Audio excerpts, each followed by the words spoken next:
新婚这天，我带着上百台嫁妆停在侯府门口，可侯府的大门却死死关着。新娘子都到了，门里却传出一句：“不行，让她原路滚回去。”我坐在轿子里听到这话，笑了。上辈子我就这么灰溜溜的抬着嫁妆回娘家，在京城丢尽了脸。谢家为了名声，一向疼我的父亲让我拿3尺白绫在闺房里吊死，最后还是母亲和舅舅好说歹说，让我自将为妾，跟庶妹一起再进一次侯府，脸面丢光了不说，还连累了我大哥。他为我撑腰从边关赶回来，跑死了7匹马，最后被流寇杀在京城3里外的山坡上，尸体喂了野狗，找到时只剩下一副血淋淋的骨架。母亲急火攻心，也跟着去了。庶妹故意刁难，我忍不了冲出门时伤了她肚子里的孩子。我到那时才知道，我新婚的丈夫宋寻早就跟庶妹私定了终身，还有了孩子。想到这些，我压住心底翻涌的恨意，调整好情绪，叫住丫鬟春桃，抱紧怀里的盒子，抬脚直接踢开轿门，从容走了出来。小姐，新娘子自己下轿不合规矩。规矩？狗屁的规矩！上辈子我守了规矩，可那些人呢？哪个守规矩了？这侯府我尽定了，这血仇我不报不休。我深吸一口气，下一刻心口像有什么炸开一样，抬脚上前2步，迈上台阶。春桃还没反应过来，砰的一声，我一脚踹开了侯府大门。门后那群扒着门缝看热闹的瞬间，摔得满地打滚。春桃气得声音发抖。好一个侯府，竟让这些狗奴才来拦门！为首的管事挡在前头。那也怪不得我们，这是夫人的意思。夫人说了，你家小姐被劫匪掳走2个时辰，清白肯定早没了。我们侯府可不取残花败柳，让你原路来原路去，有冤屈就去找皇上。上辈子我就是这样被原路送回去，抬着嫁妆丢尽了脸。家姑娘这是避雨耽搁了，有你们迎亲的人作证，你这才竟敢污蔑！若真清白，就回谢家等查验，查清楚了再来当世子妃夫人。其实所有人都清楚，新婚被退回去，要验明清白再抬进来，不管结果如何，我的名声都得烂到谷底。上辈子我倒真验了身，那一次是顺利被抬进门，可却是以妾的身份，而且夫君宋寻一辈子都没碰过我，所以查验根本不重要。而我舅舅也是关心则乱，就是因为替我出头，被小人抓住把柄，78条人命全成了宋寻的清明。我跪在雨里求他放过舅舅一家，他却回我一句：谢玉锦，你害了玉嫣的孩子，这就是报应。我一步错步步错，亲人一个个被我拖累，这些我一辈子都忘不了。这时春桃要冲上去拼命，我按住她握紧手里的盒子，说：夫人要我原路来原路去，也不是不行。这门亲事是圣上赐婚，今天拦我进门就是抗旨。如果侯府真不娶，我现在就一步一跪到宫门口请旨，免得脏了2家名声。那管事听我这么说，脸色瞬间白了。毕竟事情真像我说的，只是避雨，那侯府才是故意抗旨，这可是杀头的大罪。谢小姐，这等小事没必要惊动圣上，老奴现在就去通报正院。不必，这路我熟，我自己进去就行。这条路我上辈子跪过无数次，最难堪的时候就是求宋寻救救救，我额头磕的全是血，可换来的只有一句：以后允许你供奉你舅舅。如今再踏进去，我心里只有一个声音：宋寻，你欠我的要一件件还。此时正院乱成一锅粥，侯夫人一身华服，正跪在宋老太太脚边哭。母亲，谢玉锦女儿身不知给了谁，这婚事若不退，寻儿日后还怎么做人啊？宋寻阴沉着脸站在母亲身后，也说：是啊，祖母，我不能娶一个新婚夜就被别人碰过的。您也不想孙儿走到哪儿都被说捡破鞋吧？老太君叹了口气，刚要说话，就听到角落里一个男人嗤笑一声：我倒是听说谢小姐的家丁一个不少，反而我们家迎亲的人跑得比兔子还快。这时候想起名声，倒先怪起谢小姐来了。真闹到皇上那儿，谁丢人还不一定呢。老太君闻言，立刻推开侯夫人的手：这是圣上赐婚，即便大雨耽误片刻，也该好好把人接进来再论。你们把人拦门外，是想告诉别人你们要抗旨吗？你这上不得台面的小手段，什么时候能改改？侯夫人被说得脸颊通红，瞬间止住了哭声。祖母，若不想抗旨也不是没办法。当初赐婚时，孙儿就觉得她柔弱无趣，反正圣上只是赐2家联姻，她家里哪个妹妹都比她好看，随便换一个都是谢家女。但像她这样的做妾，也算保全了咱们侯府的体面。就在这时，管事小跑进来：老夫人，那个谢姑娘她闯门进来了。下一秒，我脚步稳稳地踏了进来。小侯爷说的是呢。众人抬头，就见一身红嫁衣的我提步进门。我盖头还没掀开，一路走来，雨水打湿了些，可也并不脏乱，还勾勒出姣好的身材，透出一股世家贵女的风范。此时我虽看不见，但凭着听力朝老太君微微行礼。谢家谢玉锦拜见老太君。老太君眯着眼点了点头，倒是个好模样。厅内一阵安静，所有人都在等着我再拜其他人，等着我拜宋巡。然而我丝毫没有那个意思。你知道自己配不上我就好，还不滚回去闭门思过。等风头过去，我或许还能抬你做妾，也算给你个吃饭安睡的地方。我跟着接亲队伍出门，突防大雨，虽错过吉时，但带人在庙里避雨，保全了接亲队伍的体面，也保住了侯府的体面。请问小侯爷，我何过之有？还避雨？你分明是被山匪掳走了，辱没了清白。我盯着声音传来的方向，一字一句。小侯爷又不在场，你怎么知道我是被山匪掳走了？这还用问吗？满京城都知道那段山路闹山匪，你凭空消失2个时辰，总不能陪山匪绣花读书去吧？我懒得回他，倒是春桃气得跳脚。路上确实有山匪，幸亏小姐觉得要下雨，让我们提前躲进庙里，只是绕了段路。就算真遇山匪，我一个弱女子被抓也是恶人的罪，我何过之有？难道小侯爷出门被人揍，还反思是不是吃太饱穿太暖长得太显眼吗？此话一出，角落里有人没忍住直接笑出了声，而宋巡的脸都绿了。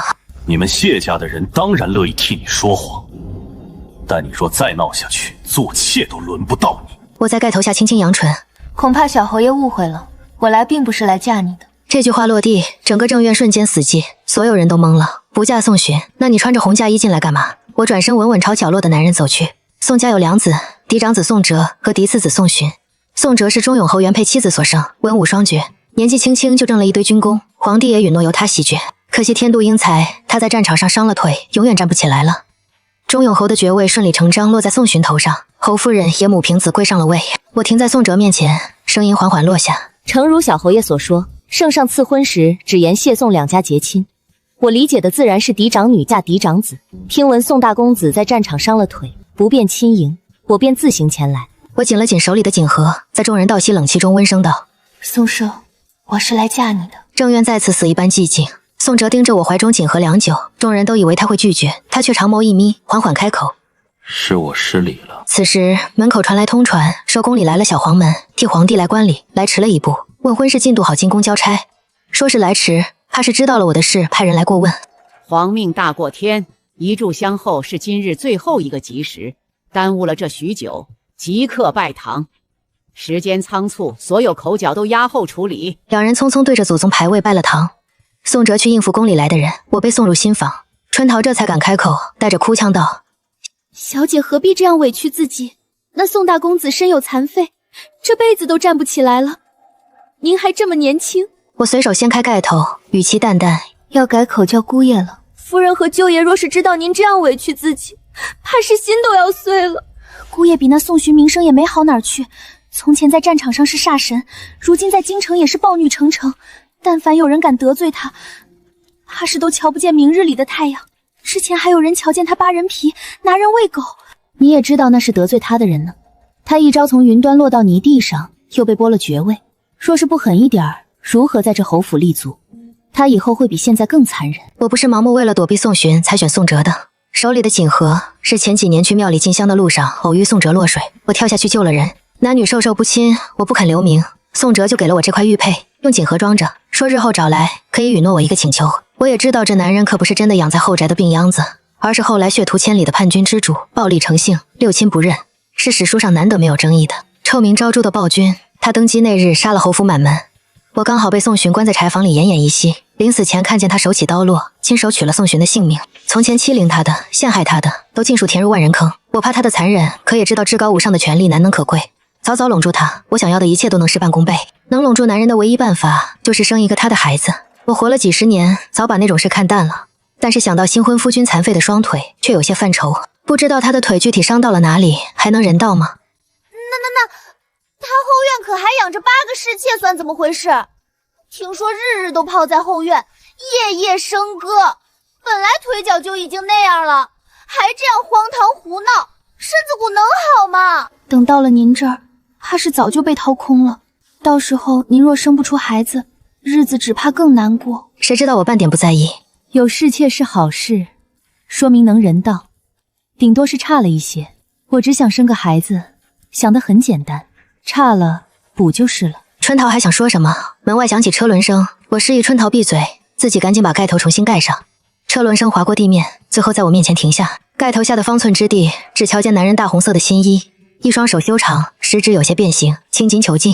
我上辈子曾目睹他带军入关的场面，一杆银枪白马都被鲜血染红，整个人像是从地狱爬上来的恶鬼。后来有小儿不听话，都会被爹娘吓唬，再哭可就要被宋哲抓走了。我居然用曾经的恩情绑架了这个活阎王，让他娶了宋寻不要的女人。我这时才意识到自己想到了生孩子这一步，实在是为时过早。男人不是什么好招惹的人物，我的下场如何还未可知呢。果然，宋哲进门也没有掀盖头的意思，只是懒懒散散的靠向椅背，手里的喜秤有一下没一下的晃荡，声音森冷，跟在堂前的温润如玉判若两人。我给你的玉佩是这么用的。他生平最恨被人威胁，一个宋寻不要的女人，居然敢以此威胁嫁给他。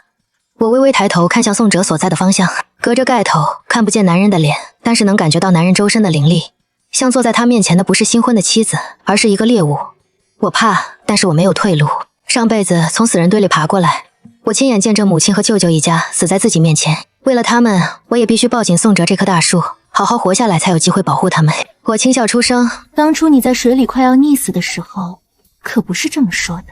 你说你毁了我的名声，一定会娶我。宋哲在军营里长大，一群大老爷们凑在一起的时候，没少说那些荤话，但是他还是第一次从一个女人嘴里听见这样出格的话，偏生每个还都对得上。要不是宋哲清楚知道那天两人是端端正正上来的，只是湿了点衣服而已，怕是就要信了。谢玉锦一个没出阁的闺女，怎么会对她身上的旧伤了如指掌？宋哲眼眸一沉，豁然伸手，喜秤好似一把锋锐的剑，直奔我的脖颈深勒。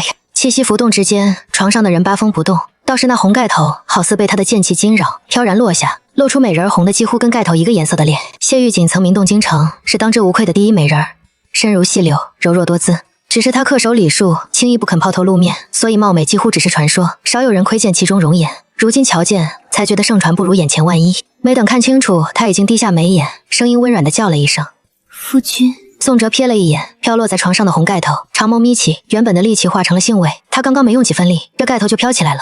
不知道的还以为他剑气如神。他的这个小娘子，似乎不像是传言中那么柔弱不能自理。这么想嫁给他，难道真就为了那点破名声？那天，你还摸到了什么？知道上一个信口开河的人是什么下场吗？我缩了缩脖子，早听说宋彻的恶名，背后多嚼一句他的舌根子，都会被扒了舌做菜让人吃下去。说不怕是假的。刚才那些是我胡诌的，我当时跑都来不及，怎么还敢去摸一个血气方刚的陌生男人？可谁让陈俊的规矩掀了盖头才算夫妻？我既然选择嫁给宋哲，就不会容许一点差错。洞房可以从长计议，但是这盖头他得掀。这些是拜过堂后老太太私下同我说的，是也不是，夫君差人去前院一问便知。当然，落水的事情只有你知我知，我只是怕夫君不肯同我做这夫妻，那我还不如打道回府，横竖这名声都是没了。我说的半真半假，委屈的也是半真半假。老太太说的只有她身上的旧伤，让她多加照顾。至于下夫的痣，是上辈子那个人告诉我的。宋哲眯着一双狐狸眼，正要找人去问，门外突然传来春桃的争吵声：“你们不能进！大夫人和大少爷刚歇下，岂有大婚夜闯人家新房的？”来人的脚步声却不停，直接掀开春桃走到新房门口，扬声道：“奴婢是奉侯夫人的命令来给大夫人验身的。侯夫人说了，大夫人遭了山匪的事儿传得沸沸扬扬，如今多少人盯着咱们侯府呢？若是不给个交代，怕是对大光子、大夫人和侯府的名声都不太好。所以特意拿了牌子，请了宫里掌事的嬷嬷来给夫人验语清白，还请大夫人配合。现在连明儿一早都等不得，直接要给我验身，哪怕是清白的，这算宋哲不能人道，还是宋哲压根不碰我？如今他们夫妻一体，一荣俱荣，一损俱损，哪一个都不好听。春桃死死拦着门不让进，来人皮笑肉不笑：“你们小姐到底是不是清白的？我们说了可不算。若真是清白的，验一下也无妨。咱们侯夫人也是担心外面流言蜚语对大公子和侯府不利，而且宫里既然肯派人来，就说明皇上也是在意这件事的。咱们大公子可是为国立功的人，岂能受这样的委屈？”就是啊，藏着掖着只会让人觉得此地无银300两。若真是被山匪破了身，有了身孕，到时候栽在大公子身上，岂不是乱了血统？要如何对得出忠勇侯府的列祖列宗？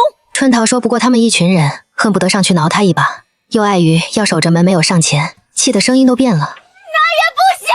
你既然是谢家陪嫁来的，就是侯府的人了，现在连夫人的话都不听，以后岂不是要反了天了？来人，给我拉下去！屋内红烛摇曳，我的眼神却很冷。刚才说话的这2个嬷嬷化成灰我都记得，那是侯夫人身边的长侍嬷嬷，姓张，同行的宫里来的嬷嬷姓云，上辈子也是这2人给我验的身。虽然是清白，但传出去的话却是模棱两可，说她虽然没破身，后腰和后颈却有几处淤痕，像是男人掐的。后来我才知道，侯夫人跟宫里的齐妃是表姐妹，云嬷嬷就是齐妃的人，张嬷嬷更是完全被谢玉燕收买，搓磨到我口不能言。这辈子我已经改嫁给了宋哲，侯夫人就这么等不及啊！新婚夜验我的身，毁了我，再给宋哲扣一顶绿帽，让他一辈子抬不起头，真是好一个一箭双雕。眼见门外越来越焦灼，我没有犹豫，起身取了头上的凤冠，脱去外袍，去了春套，早早准备在床边的洁白的圆帕，走到轮椅前，看着一脸讳莫如深的宋哲。夫君，事情从即，得罪了。说完，我也不管宋哲同不同意，低头开始解他身上的外袍。宋哲眼神一暗，娘子，为夫这样，怕是要让你失望了。我终于解开了外袍，露出里面洁白的中衣，强忍住羞涩，伸手去解他的中衣。佯装淡然回了一句：无妨，我自己来。宋哲好整以暇地看着他，好像根本不把门外的人放在眼里，也或者这样的事情经历的太多了，早就麻木了。满京城都知道宋哲残废，如今的侯夫人是个好继母，极尽手段地替他张罗温补治病，逢人就哭。我那可怜的大儿子，人人都感慨侯夫人贤良淑德，待宋哲比亲生的儿子还要好。我也是经历了一世才知道，所谓的好不过是做给人看的。给宋哲的药里有毒，喝久了不仅腿好不了，还会慢慢神志不清，发疯发狂，最后痛苦死掉。给宋哲的人都是他们的人，表面恭敬，暗中折腾为难他。明知道宋哲怕冷，冬天腿疼的厉害，给宋哲送的炭看似上好，但都泼了水。冬衣看似厚实，里面塞的却都是芦苇花。我来了，就从第一件开始，一次都不许再发生。宋哲摩挲着指尖，就这么眼睁睁地看着我，给自己制造了个被翻红浪的现场。若不是他亲身经历，他都要怀疑刚才一切的真实性。他的好娘子，除了最开始全程没有看他一眼，甚至连制造现场的时候都没想到他，好似他就是个工具而已。半晌，宋哲气笑了，眼底风起云涌。外头的人一听我的声音，眼底露出一丝得意，一把掀开春桃，直接推门进去。大夫人，不是老奴。原本以为会看见相敬如宾的画面，他掐着时间来的，这个点还圆不了房。结果一进门，张嬷嬷差点一个趔趄摔出去，就见我墨发披散，坐在拔布床上，脸色红润，一脸娇羞地系着衣服领扣。床尾的矮几上摆放着用过的圆帕，上面沾着一抹清晰的红。知事的人都知道这房间里刚发生了什么。不能够啊，不可能这么快。宋哲行动不便，不能人事。张嬷嬷下意识去找宋哲的身影，想要找出一丝破绽。我的眼神瞬间冷了下来。方才嬷嬷说什么？验身？原怕都有了，还验什么身？大夫人，还是让奴婢检查一下身上，我好回去交差不是？万一那原帕上的血是别的血呢？我们夫妻俩的房中事，要跟谁交差？怎么交差？是婆母，还是皇上想知道？夫人，皇上日理万机，想来是没兴趣知道臣子家里小夫妻的床笫之事的。那就是婆母。儿子都这么大了，关心吃喝就算了，怎么还关心房中事？莫非是有什么见不得人的癖好吗？张嬷嬷见我磨磨唧唧不肯，心里更是笃定我并非处子之身，只是在这里装神弄鬼。侯爷夫人关心大公子的身体，也担心大公子被辱了名声。大夫人若是心中无鬼，就让老奴看上一眼，也好回去让夫人安心。我倒是不怕验，但得有凭有据，否则我谢家女新婚被拦，洞房夜被验身，成什么了？大夫人要什么凭据？外头的传言就是最大的凭据。既然婆母想看，宫里也派了人来，那就请宫里差人的贵人来做个见证。我遣了丫鬟回家请我父亲母亲，再去舅舅家请了舅母舅舅。我与相公都验了身，大家做个证，说个分明。若我身上有伤，你们对我不满，是我活该；可若我们身上无伤，你们这样刁难我一个新过门的心腹，我只能想到是婆婆对我这个媳妇不满。刚好求了宫里一道和离圣旨，让舅舅和爹娘带我一同回去，大家做个了断干净，免得日后生孩子还要再生端节。你觉得呢？张嬷嬷张口结舌，原本以为谢玉锦一个闺阁女子面皮薄好拿捏，却没想到这么豁得出去。她可不敢做这个主。这一大圈子要来的人，个个身份尊贵，因为小夫妻的房中事聚在这里，传出去笑话的不是谢玉锦，而是忠永侯府了。可若是谢玉锦这个身不验，如何跟夫人交差？他不说话，宫里来的云嬷嬷却是慌了，本也就是托个人情走个过场，没有拿牌子去请就出来了。若是真的惊动了宫里，那可就是后宫跟朝臣有私，到时候连累了齐妃，跟侯夫人的这点交情，可抵不过宫里这些年的经营。大夫人说笑了，您跟大公子是宫里御赐的良缘，合宫祝贺都还来不及，怎么会不满？老奴只是奉命出宫，瞧一眼大公子新夫人的模样，瞧见大夫人容貌倾城，机敏周全，就放心了。老奴这就回去复命了。说完，没等张嬷嬷说话，就匆匆行了一礼，转身退开了。张嬷嬷只好拿起圆帕，依旧不甘心，四下张望，怎么不见大公子？老奴好歹要确认一下大公子平安，回去跟侯夫人复命。让嬷嬷笑话了，刚才事情还没完，您就要往里闯。相公他大概脾气有些不好。滚！张嬷嬷被吓了一跳，什么话也不敢说了，捧着圆帕就走。这一出戏跟长了翅膀一样传了出去。寂静的夜里，有人欢喜有人愁。宋老太太根本睡不着，正撑着银枕闭目养神。听到身边的嬷嬷传回来的消息，瞬间清醒，混沌的眼睛都亮了起来。你当真看清楚了？那圆帕上见了红，两人圆房了。奴婢看得真真切切。且不说那圆帕，大夫人眉眼含春，明显是得了恩宠的模样，确确实实是圆房了。大夫人还提到了孩子，是个通透的，三两句就把张嬷嬷和云嬷嬷打发了。她还把我说的那些阴阳怪气的糙话都说了一通，但并没有多少嫌弃的意思。侯夫人原本也不是多高的出身，只是当初迫不得已，侯爷不肯续弦，大公子重伤，前后无人，才让他有了机会做了这个填房。只是有些人在高位习惯了，就忘记了自己原来的样子。这些话跟旁人说或许糙了点儿，但是对侯夫人却是刚刚好，戳在了痛处。这些年她也嚣张够了，也该有个人治治她了。你看看她个猴急样，哲儿才得了谢家一个女儿当媳妇，她就如惊弓之鸟，生怕成了气候，抢了宋寻的爵位。连宫里的人都用上了，到底是小门小步出来的，目光短浅。侯府真到了他们娘俩手上，怕是要没落。他以为他做的那些事儿别人都看不到，我心里明白着呢。只是哲儿如今这个情况，又没有子嗣，我年纪大了，撑不动了，只能给他藏着一些。如今好了，可算来了个能撑腰的。若是再生几个孩子，我也算对得起他母亲。老奴可从没瞧见大少爷这样乖顺过，想来是真喜欢。您且就安心，多疼疼大夫人，日后夫妻和睦，您可得为他们的孩子多谋划谋划。这侯府还没有下一代呢。若是宋哲跟我生了孩子，那可是侯府里的长房嫡子，是可以承袭爵位的。只有他知道，自从宋哲双腿废了之后，老太太就再也没安枕过，时时刻刻提心吊胆，不敢太过偏护，又不能不管不顾。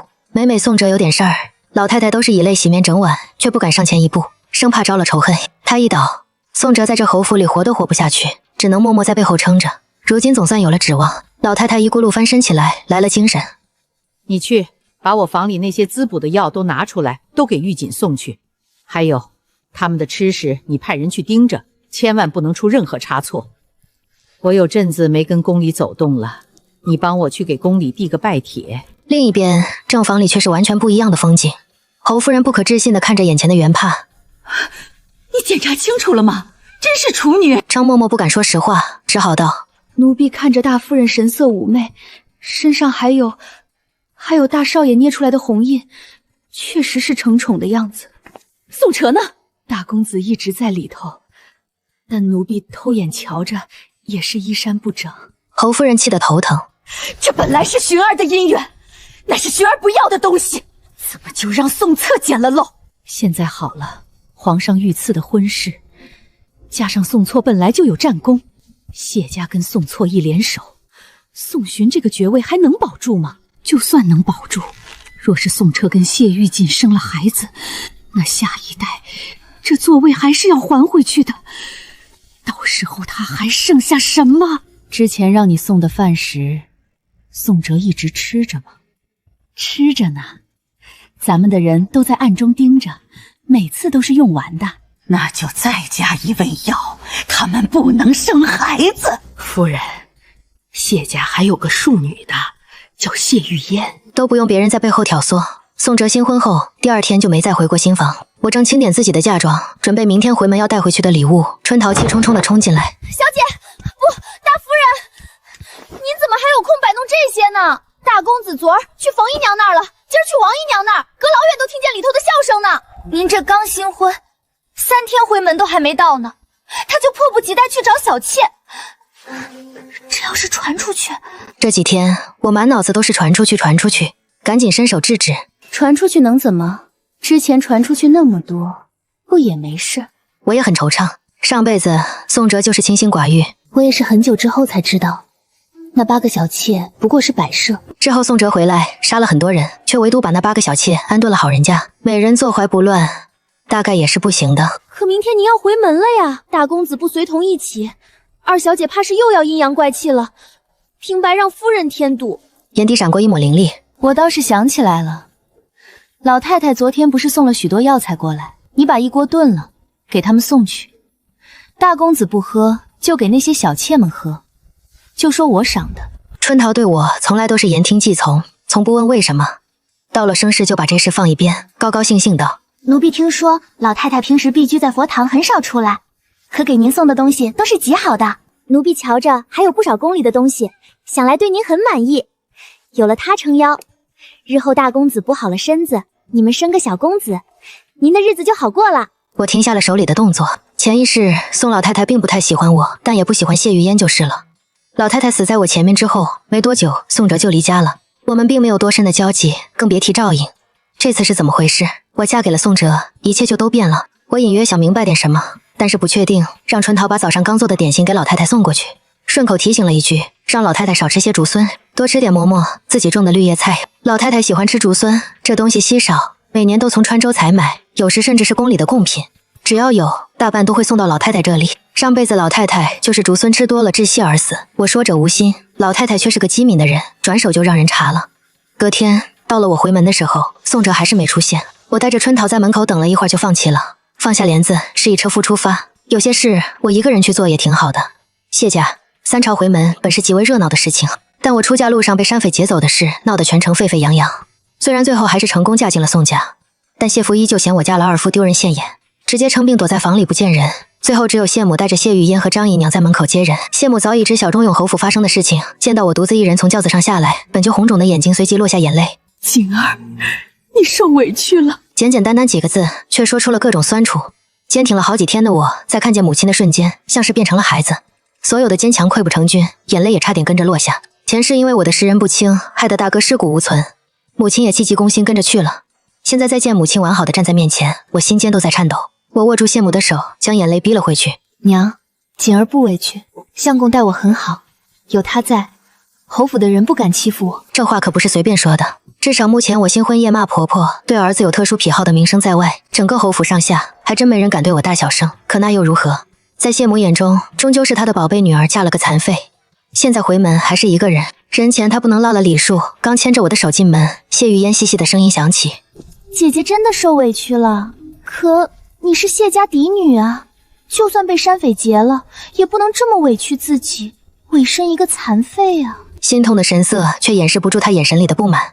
不够，这些还不够。谢玉烟幻想过无数次，骄傲的谢大小姐在新婚当日被退婚，结果谢玉锦大婚当日没有被退回来，现在逮着她一个人回门，她怎么可能放过？不想还没有说够，啪的一巴掌落在她脸上。谢玉烟愣在当场，一时间不知该说什么，只是呆呆地问了一句：你打我？红口白牙，张口胡说，一个庶女造谣毁坏我的名声，不该打吗？我冰冷的眼神让谢玉烟打了个寒噤。庶女，谢玉锦从前不会这么说，她从不把嫡庶挂在嘴上，弟弟妹妹都是一个样。可我重生了，看着眼前这个害了自己一辈子，甚至害了舅舅一家满门的仇人，我的恨意像是藤蔓一样飞快在心底生长，缠绕，让我恨不得杀之而后快。可现在还不是时候啊，怎么能让他们这样去死？哥哥还有舅舅一家，每个人死前的惨状都好像走马灯一样在我脑海里来回发盹。死一次怎么够？这辈子我要他们想要的都得不到，到手的都抓不住，我要让他们比死还难受，才够偿还上一辈子的血仇。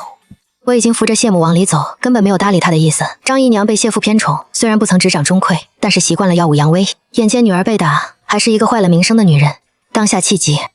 大小姐嫁到侯府就是不一样了，回家喊打喊杀的，不知道的还以为你是嫁了侯爷当侯爷夫人，结果呢，是嫁了个瘸子，一个残废。说到这里，张姨娘的眼神变得阴毒，说嫣儿胡说，要不是你被山匪破了身，侯爷怎么会不要你？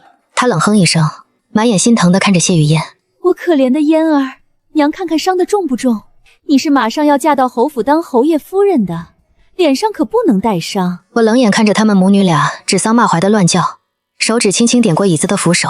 前世他们找了山匪结花轿，只是个开始，害得我名声尽毁。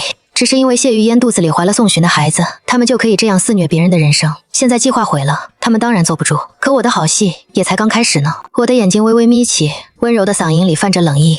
一巴掌就打坏了，正好我带了大夫给妹妹把脉，亏了哪里我就替侯府补。最后几个字我咬字格外重，让谢玉嫣心头发紧。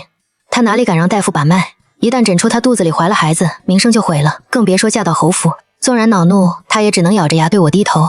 我能有什么事情？姐姐纵然嫁出去，也是家里的嫡长女，教训我自然是应该的，是吗？我怎么觉得姨娘还愤愤不平，张嘴胡说八道？是要陪着她一起掌嘴吗？妾不过是奴婢，我说话她也只能听着。张姨娘想反驳，谢玉嫣生怕张姨娘乱说话，立即说道：姐姐说什么呢？我娘就是心疼我，有点口不择言了。另外山匪的事情到底是怎么回事？姐姐突然嫁给那……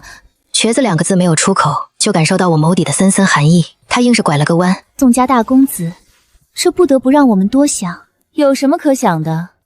那宋寻虽是侯爷，生母只是个田房，哪里比得上我家相公尊贵？都坐下吧。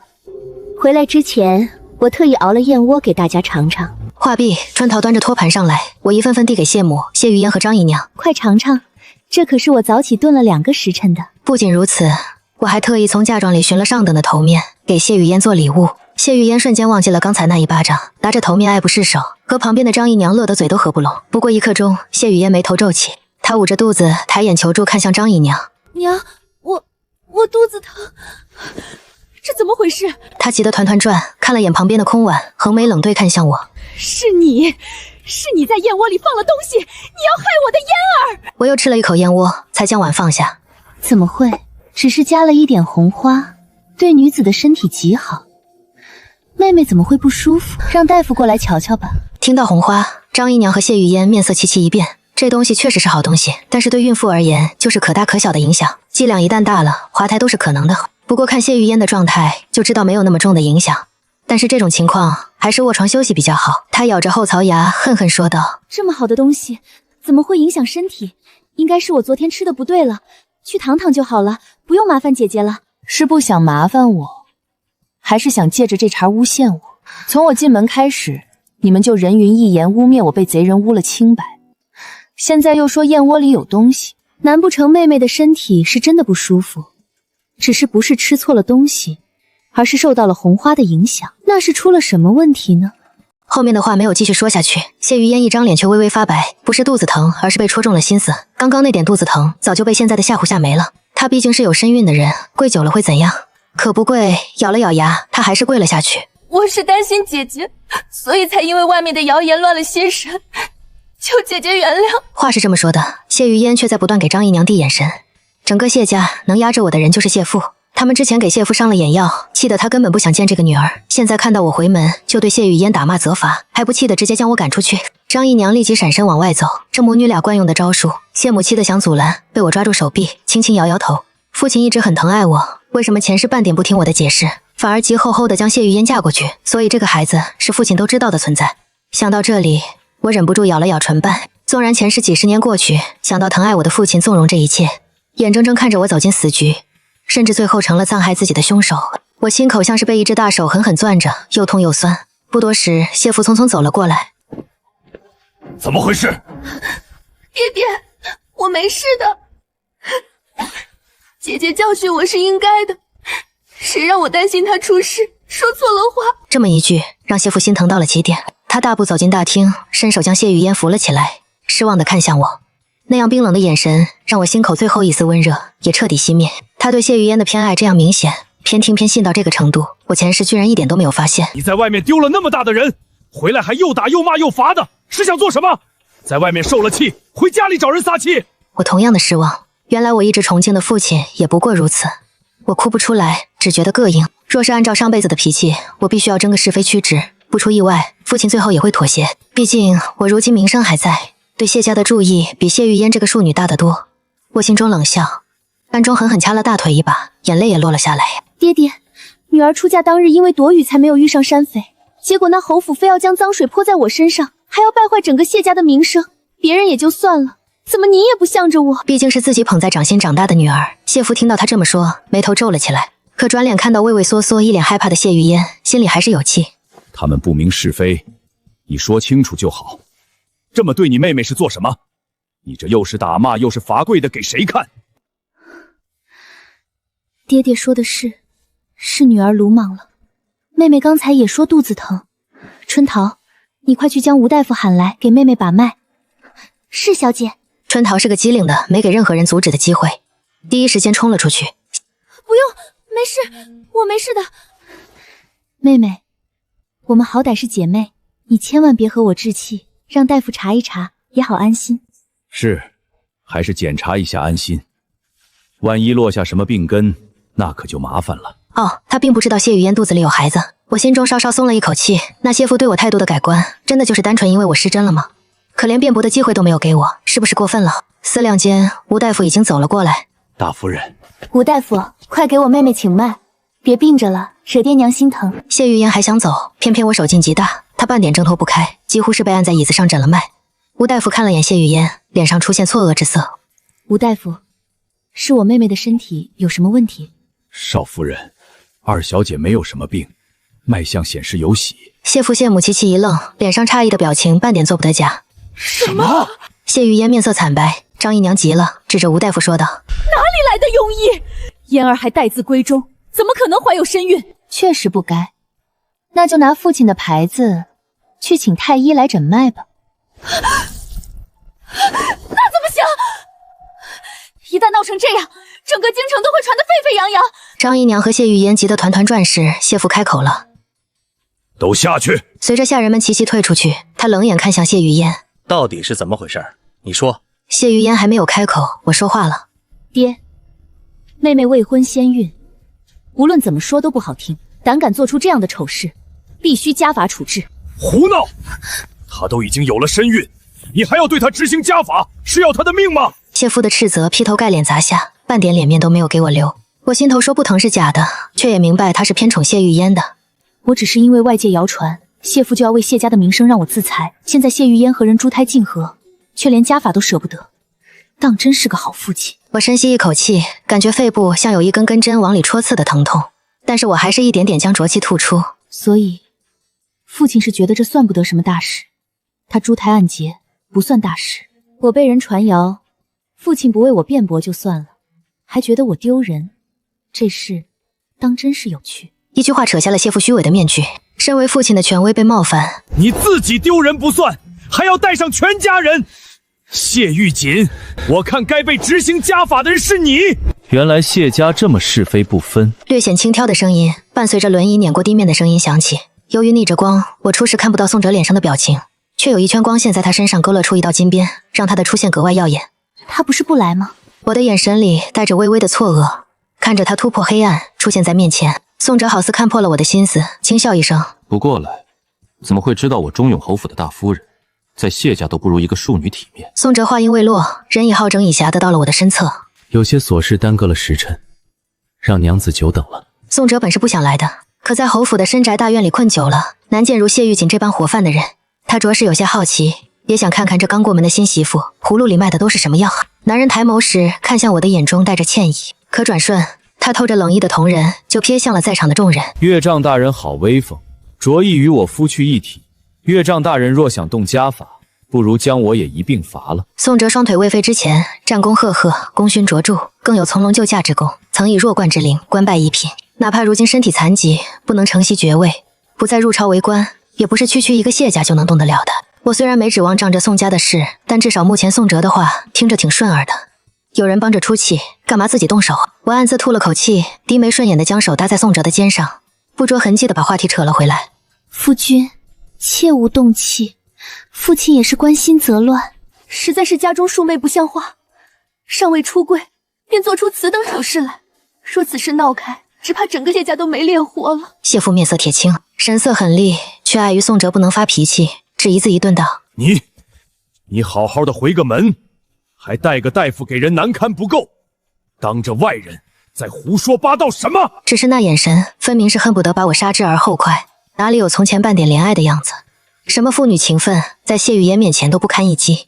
我上辈子到死都不明白，父亲怎么可以说变就变，甚至怀疑过自己的身世，怀疑在谢家长成的那么多年，是不是只是一场梦？可我也清楚，母亲不会做出对不起父亲的事。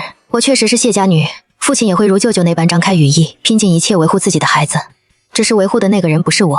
前世我亲眼看见谢玉烟被宋哲斩杀时，谢父手脚皆断，浑身都是血，却还是拼了命爬到宋哲脚下，只求他放谢玉烟一命。偏颇的心像是一把利剑，隔着两世扎在我胸口。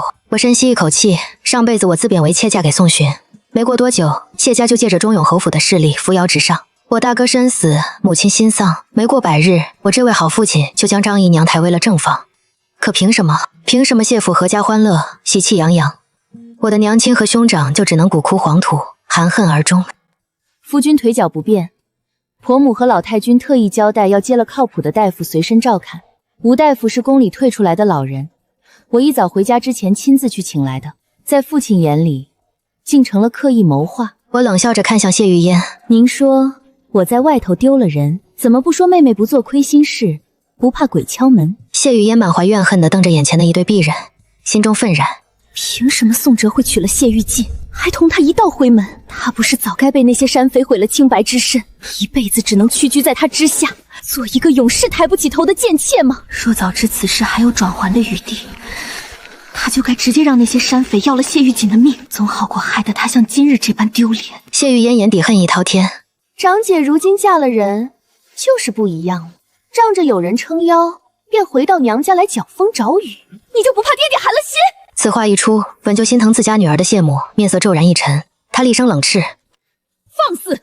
身为庶女也敢妄议嫡长，你做出如此不闻之事，还敢推卸责任，指责长姐？”谢母素日里温和谦让，端着当家主母的仪态，再加上早已心灰意冷，从不与下头的妾室争风吃醋，也因此纵得张姨娘嚣张跋扈，连带着养在她身边的谢玉烟也仗着谢父的偏心疼爱肆意妄为。她今日突然发难，让屋内的众人神色一僵。谢父的面上不大好看，当着外人的面摆什么脸色，还嫌今日之事不够丢人？谢父冷声斥责的话还未说完，便转头对着宋哲道：“今日之事让贤婿见笑了，我谢家教女无方，连累了贤婿，也难为你愿意娶我这不争气的女儿。不过日后嫣儿也是要嫁入中永侯府的，她们姐妹二人与你兄弟同心，定会光耀中永侯府的门楣。”听爹的意思，您是早就知道妹妹与他人有染了？那家伙是谁？莫不是……我说话偏头看向身侧的人，宋哲不紧不慢地靠着轮椅的扶手，单手撑着下巴。娘子看我做甚？为夫可是一向洁身自好。我嘴角一抽，这人确实是洁身自好。某人不过是在大婚之前纳了8房小妾，又在成婚后跑到诸位姨娘房中大睡几天，让整个中永侯府都看我笑话而已。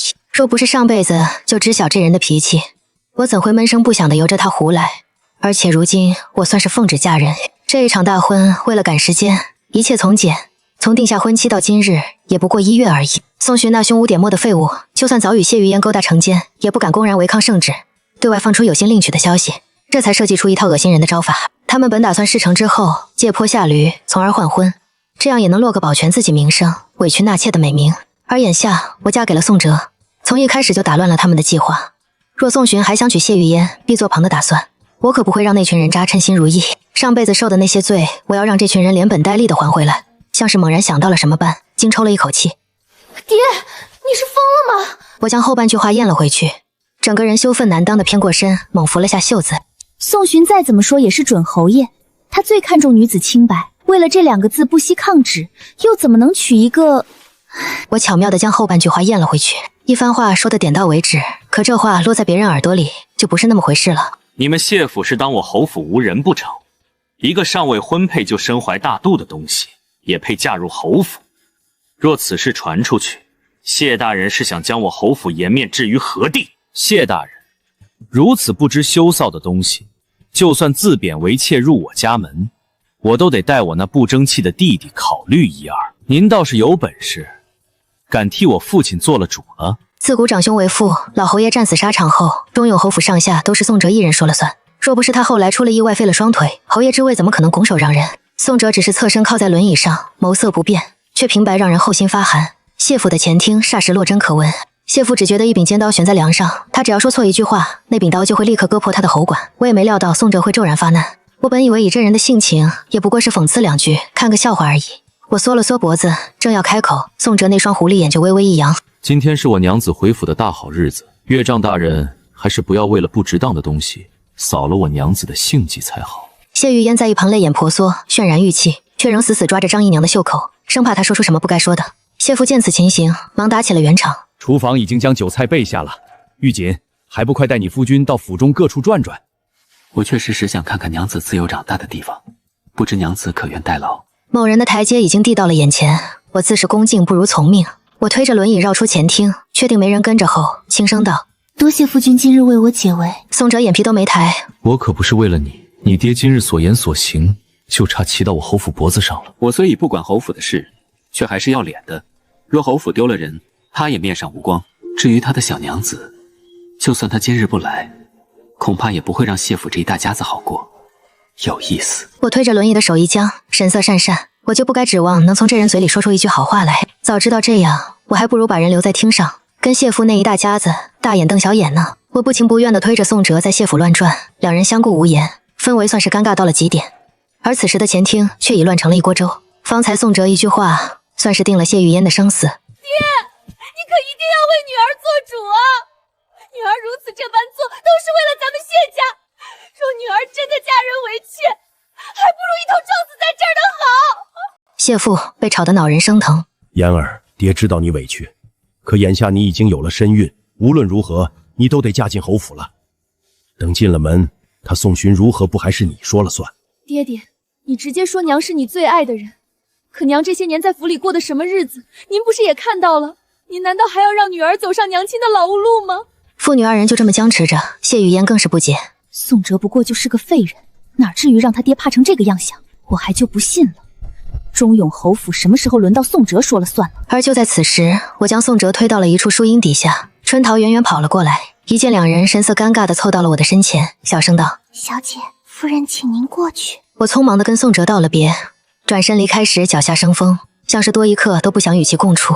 绕过转角，春桃憋在心里的话就藏不住了：“小姐，大公子怎么突然来了？他别是来看咱们笑话的吧？”他是你家小姐，我名正言顺的夫君，回个门怎么就成看笑话了？倒是你，让你办的事情如何了？你就放心吧，二小姐干的混账事早就在府里传遍了，用不了多久就会人尽皆知，看他还怎么舔着脸欺负小姐你。春桃得意洋洋，我却不太乐观。今日虽然已经让张姨娘和谢玉烟丢了颜面，但事情到底没有闹大。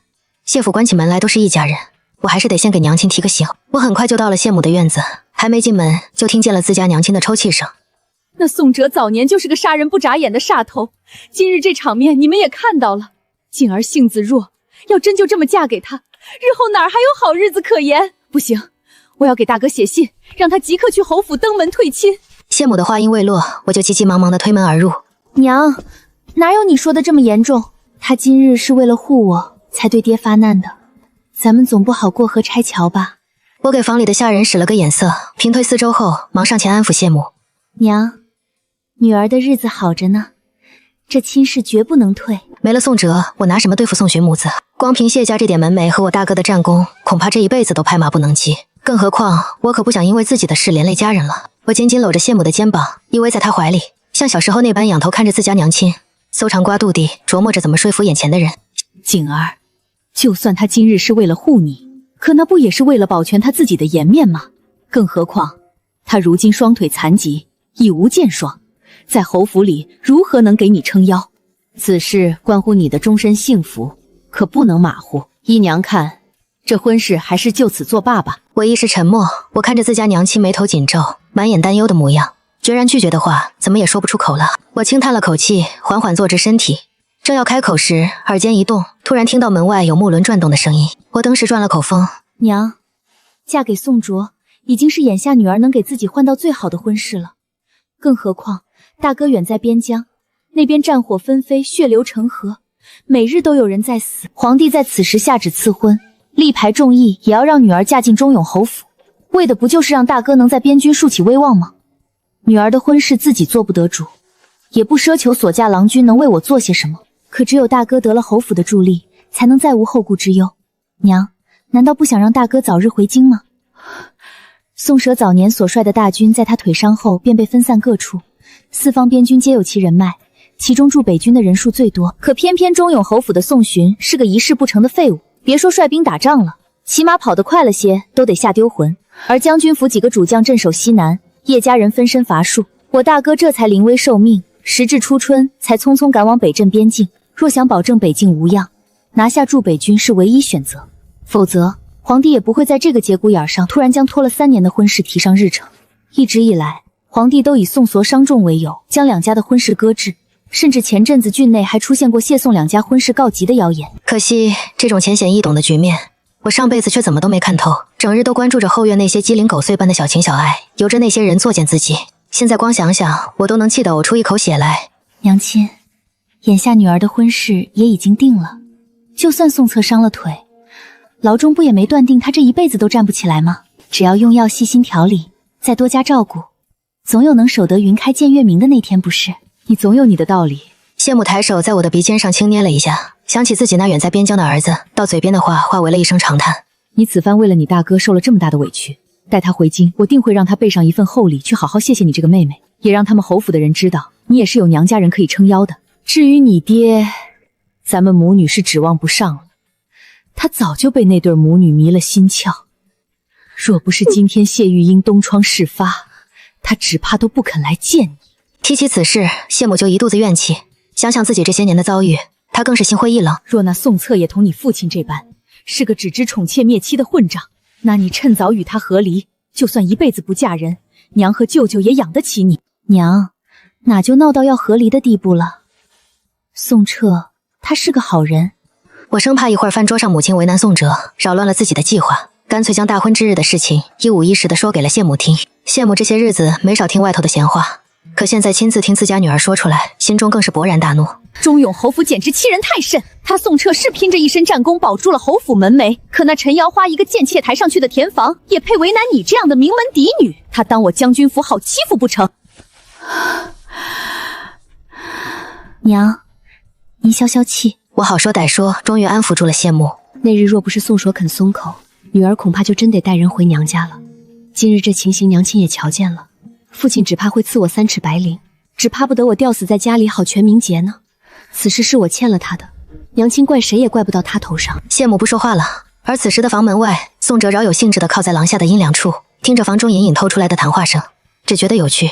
谢玉锦倒是个惯会装的，若不是见过那日他步步紧逼、得理不饶人的样子，还真就信了他的鬼话了。听着我嘴里源源不断的赞美之词，宋哲失了兴趣，不动声色地退出了院子。而我在听到轮椅声渐行渐远后，紧绷的身子微微松懈了下来。娘，我的事暂且不提，现在最要紧的是谢玉嫣。过了今日，她未婚先孕、珠胎暗结的事就会传遍陈军，到了那时，必会影响谢家的名声。您在府里的日子恐怕会越发的难了。我原本还为此事忧心，正琢磨着要不要找个法子让娘亲回叶家暂避。这有什么好担心的？你爹都不在乎谢家的名声，只想着攀权附势、登临高位。那我这个做妻子的，不就该夫唱妇随吗？谢母言辞中满是自嘲。锦儿，你长大了，也懂事了。娘知道你有想做的事，你不用为娘考虑，只管去做就是了。就算没了谢家的100年基业，将军府也定能护你周全。我眼眶一热，鼻子有些泛酸。娘亲，你放心，无论如何，我都定会护你和舅舅，还有大哥平安的。我不但要保护好自己最爱的人，更要让那些前世一步步将他们逼进死路的人生不如死。血债，唯有血偿才算公平。母女二人谈心良久，直至暮色西垂，两人才现身前厅。宋哲原本正在和谢父有一搭没一搭的聊着朝中之事，眼见我进门，那饶有兴致的目光落在了他身上。他戏谑浅笑，调侃道：“小婿还以为今日回门，岳母会不舍得放人呢，这真是让人好一阵担心。”我故作羞赧的红脸低头，含羞带臊的唤了句：“夫君，你又开我的玩笑。若再有下次，我可就不依了。我半垂着的笑脸上眉目含情，恶心人，谁不会？宋哲抬眸相望，两人蜜里调油的模样被谢玉烟看在眼里，也恨在了心上。回府路上，我和宋哲依旧坐着两辆马车，一前一后停在了侯府的大门前。可还没等我下了马车，侯府的侧门便乌泱泱地涌出了一群人，将我的马车死死围住。春桃一时不察，被推了个趔趄。你们干什么？竟敢拦我家夫人的马车！你们这是以下犯上，还不把路让开！围上来的护院一声不吭，我立在车上，冷眼扫过侯府一众护院，看着站在门内的陈瑶花，不屑嗤笑。婆母，这又是何意啊？还不是你做下的好事！侯夫人陈瑶花一身锦衣，交手立在门前，满眼嫌弃地瞪了我一眼。侯府脸面都快被你丢尽了，你居然还敢当众质问婆母！婆母血口翻张，开口闭口就是我丢了侯府的脸面。今日当着众人的面，你不如说说，我丢了侯府什么脸了？我冷眼睨着陈瑶花，心中弥漫的杀机与恨意险些藏匿不住。前世若不是陈瑶花多番纵容，置人性命于不顾，我又怎么会被困在那后院里搓磨致死？堂堂侯夫人早就知道自己儿子寻花问柳与人有染，却又不敢违逆皇命，只敢顺着宋寻的心思将婚事一拖再拖，还在其中浑水摸鱼，演出一副宋寻非他不可的假象。几次三番试探我的心思，言语间尽是利诱。眼看着我泥足深陷，却在大婚之日拒之门外，让我颜面扫地，生不如死。我倒是忘了，这位侯夫人才是一切悲剧的始作俑者。今日婆母若是不拿出证据来，侯府的门，我和夫君可就不进了。我在最后关头也不忘拉宋哲下水。夫君腿伤不便，今日出门已操劳了一天，我还真想知道我们夫妻两个到底怎么得罪婆母了。3日回门乃是旧礼，可我们两个出个门，竟连家都不能回了。陈俊素来没有宵禁，临近傍晚，长街上依旧热闹非凡，往来的小商小贩的吆喝声此起彼伏，各家各户出门散步的人也3、5成群的聚在一处。而我扬声质问的这几句，只一息时间，便让所有人的视线都聚集在了侯府的门前。我成婚当日遭遇山匪一事，早就已经在城中传得沸沸扬扬了。如今见着正主指指点点的声音从未停歇。这谢家姑娘不是被山匪了吗？怎么能嫁给宋将军？你可别胡说，我瞧着这局面可不大对，这好像是摆明了侯夫人搓磨人啊。若那谢姑娘真不是完璧之身，宋将军怎么可能会娶？周围嘈杂的议论声甚嚣尘上。陈瑶花素来好面子，把自己那点早就稀巴烂的名声看得比什么都重。一听到周遭的议论声，怒火直冲脑门。谢玉锦，侯夫人本心疼你的遭遇，不愿让你当众难堪，可你非不识好歹。陈瑶花还未开口，一旁站着的张嬷嬷就跳了出来。今日你走后，便有人找上了侯府的门，带了3、5个人，对着侯府大门又砸又踹，直说要讨回自己那已经圆了房的媳妇儿。侯府的脸面都被你丢尽了。我戏谑挑眉，故作疑惑地问：哦，那侯夫人可查清那3、5个人是谁了？我问这话，面上一派云淡风轻，眼眸中不见任何急躁之色。而此时宋老太君的院里，侯夫人把戴夫人拦在门外了，两边人正在对峙。下人细说了门外的情形。宋老太君靠在平脊上，正不轻不重地压着香灰。身边的方嬷嬷听了下人的话，忍不住道：不争气的东西，尽是些小家子做派，连家丑不可外扬的道理都不懂，居然把人拦在门外了。宋老太君缓缓搁下手里的东西，浑浊的眼眸半抬着，朝侯府大门的方向看了过去。也罢，且瞧瞧谢家的会如何反应吧。若是个不争气的，也就不用在他身上浪费时间了。哲儿这些年受了苦，身边有个知冷知热，能开枝散叶的，也尽够了。彼时的侯府侧门处，我皮笑肉不笑地扯着嘴角。婆母莫不是听了什么闲言碎语，让嬷嬷大闹婚房也就算了，如今只凭几个人子虚乌有的话，就想挑拨离间？宋寻一时沉不住气，更容不得别人说自家娘亲半点不好。你还敢狡辩？那几人便是那日与你遭遇的流匪山匪，如今都还留在府中。你若不信，大可与他们当面对质。对质？宋小侯爷，你莫不是脑子被驴踢傻了吧？我夫君当初为剿匪浴血奋战，身上的伤多得不计其数。你这个做弟弟的，如今居然还开门迎客，把流寇山匪留在了府中，你就不怕宋家祖宗知晓此事，急得棺材板都压不住吗？当真是不孝子孙，侯府的脸都被你这不争气的东西丢尽了。我把方才侯夫人等人的话原封不动地安在了宋寻身上。宋寻勃然大怒：放肆！我呸！谁放肆？我夫君用一身的伤痛，是为了换你们把山匪流寇奉为上宾的。夫君，你拿命换来的功勋，怎么养了这么一家子白眼狼？看来回头咱们得好好算笔账，可别在这些狼心狗肺的东西身上浪费银钱了。省下的银子，咱还不如请名医来坐堂看诊。我的话音未落，周围众人的脸色骤变，尤其是陈瑶花，急得险些当场跳起来。从宋哲伤了腿赋闲在家，侯府的吃穿用度几乎全是靠着他当年的军功换来的东西强撑着。忠永侯府虽有100年家业，但架不住他不会理事管家，再加上花销起来大手大脚，入不敷出的日子已持续多年。说没有宋哲那些东西，他们这一大家子都得喝西北风去。好啊，谢玉锦，我当你之前为什么一口咬定要嫁给大少爷呢？原来是就图他的银子！你这蛇蝎妇人，一进门就挑拨我们母子关系，到底是何居心？陈瑶花口不择言，我冷笑：我夫君又不是侯爷，他如今成了婚，名下的账册田铺自然要交给我来打理，又岂有继续让您代劳的道理？我斜眸瞪着陈瑶花，上辈子陈瑶花以帮着宋哲身子不便，尚未成婚，为其分忧为由，早早的就把他手里的田地铺子全部据为己有了。就连那些每到年末拿给宋哲看的账目，也都是1式2份。最开始的那年，侯夫人还有所节制，只敢偷偷拿些银钱来替宋寻坐稳侯爵之位铺路。可渐渐的，他发现宋哲很少关注这些银钱后，就暗中将那些东西全部转移到了宋寻的名下，以至于后来宋寻成婚时所用的聘礼和后面一应花销，都是从宋哲身上坑来的。上辈子宋哲在最后关头和侯府闹翻天，被赶出家门时可是身无分文。我见过不少端起碗吃饭，放下碗就骂娘的主，可把这吃绝户吃得这么理直气壮的，我还真是头一次见。不光如此，就连宋哲那8房姨娘都被这位侯夫人动过手脚，她也没少大张旗鼓的在外面搜罗补身的药材送到他们屋里，就像生怕外面的人不知道宋哲身子已经不成了。光想想陈瑶花上辈子干的那些恶心事，我都觉得胃里反酸。我不露声色的将手搭在宋哲的肩头，男人只一个挑眸就皱紧了眉头。宋哲冷声开口：按我朝律法，窝藏罪犯者以同罪乱处，藏匿山匪流寇者杖30，流配千里。婆母是嫌弃侯府的功勋过长吗？老太太知道您如此行事吗？换句话说，你这么作死，老太太知道吗？陈瑶花顿时傻眼，分明是你招惹来的祸端，休想把这么大的罪名扣到我和雪儿头上来！是不是我惹的祸端？把人带出来一问便知。陈瑶花就等着这句话呢，正要去换人把人带出来，我下一句就道：我说了，谢家女不能平白受人侮辱，还是2次。所以春桃，即刻前往大理寺报官，请大理寺遣个官员来做个见证。若此事与我无关，可不能让人再反咬一口，传出那些莫须有的话来。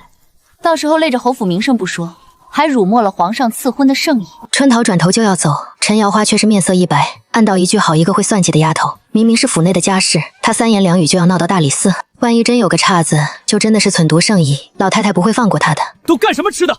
还不把这不长眼的东西给本侯拦住！若有违逆，直接杖杀！我眸色暗沉，面露厉色，我看谁敢！3字落地，锵的一声，兵刃出鞘。我身形一转，以反手从身侧护院腰中拔出长刀，横在了其脖子上。若婆母说的是真的，请在朝官员入府断案，也是证明我清白。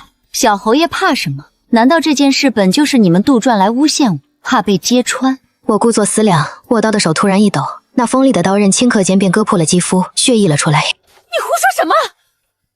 我在归阁时就听嬷嬷说，婆母对夫君你千好万好，可这今日一瞧，好像也不是那么回事啊，像是巴不得毁了我，让你在京城头都抬不起来呢。陈瑶花一时气急，这些年来，她表面上照顾宋哲，为的就是在这郡中博一个贤良淑德的美名。可现在我轻飘飘几句话，就将她辛苦维护多年的苦心，都成了捧杀宋哲的了。她恶从胆边生，也顾不上什么春桃大理寺了。谢玉锦，你自己一身的脏事还没说明白呢。你不是口口声声说你是清白之身嫁与我儿吗？既如此，我就让那些人来与你当面对质。此话一出，他身后的张嬷嬷就窜了出去，没过半盏茶的时间，便将几个负着双手的人带到了院子深处。